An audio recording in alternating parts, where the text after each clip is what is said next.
नमस्कार सगळ्यांना, श्री स्वामी समर्थ. तर बघा संध्याकाळचे वाजले आहेत 7:30. तर आता स्वयंपाकाची तयारी आहे बघा. तर मस्त अशी बटाट्याची भाजी बनवली आहे आणि ज्वारीची भाकरी बनवायची आहे. तर काल गेलो होतो बघा आमच्या गावाकडं.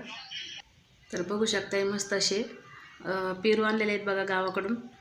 आमच्या दारामध्ये झाड आहे बघा, तर त्याचे आहेत पेरू, मस्त असे गोड आहेत.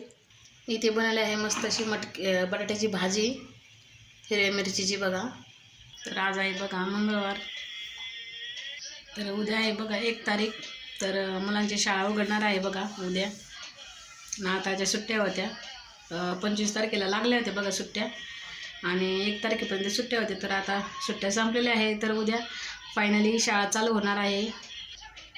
तर फायनली आपले सबस्क्रायबर झालेले आहेत बघा 612. तर तुमच्या सपोर्टमुळे हे शक्य झाले आणि इथून पुढे असंच सपोर्ट राहू द्या बघा. तर खूप खूप सगळ्यांना धन्यवाद मला सगळ्यांनी सपोर्ट केल्याबद्दल. तर इथून पुढे तुम्हाला छान छान असे ब्लॉग बघायला भेटणार आहेत. म्हणजे गावाकडे पण गेले ना तर गावाकडचे पण तुम्हाला ब्लॉग दाखवत जाईल. तर गावाकडचं वातावरण खरंच खूप छान असतं बघा. तर आमच्या दारामध्ये ना एक मस्त असं पेरूचं झाड आहे बघा, लय मोठं आहे आणि इतके छान असे मस्त असे त्याला पेरू आले होते, इतके गोड आहेत ना ते. तर आमची फॅमिली एकत्रच आहेत बघा आम्ही सगळे. तर कालच आलो बघा, काल सकाळी गेलो होतो आम्ही 7 वाजता आणि संध्याकाळी आलो बघा 4:30 वाजता, 3:30-4 वाजता.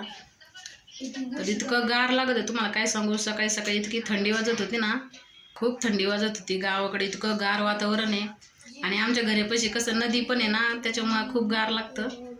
तर थंडी खूपच वाजते बघा गावाकडे. आपल्या इकडे शहरामध्ये आपल्याला जाणवत नाही, पण गावाकडे खूपच थंडी असते. तर तुम्हाला माझे ब्लॉग कसे वाटतात बघा, नक्कीच सांगा. तर नवीन असाल चॅनलवर तर चॅनलला सबस्क्राईब करा, शेअर करा, लाईक करा आणि छान छान कमेंट करा. तर आपलं नवीनच चॅनल बघा काढलेलं आहे बघा, लई दिवस नाही आलेलं. नवीन चॅनल चालू केलेलं आहे मी, कारण मला असं म्हणजे बोलायची खूप आवड आहे. त्याच्यामुळे मी म्हटलं नाही का आपलं यूट्यूब चॅनल खोलला की आपण मस्त असे ब्लॉग बनवत जाऊ.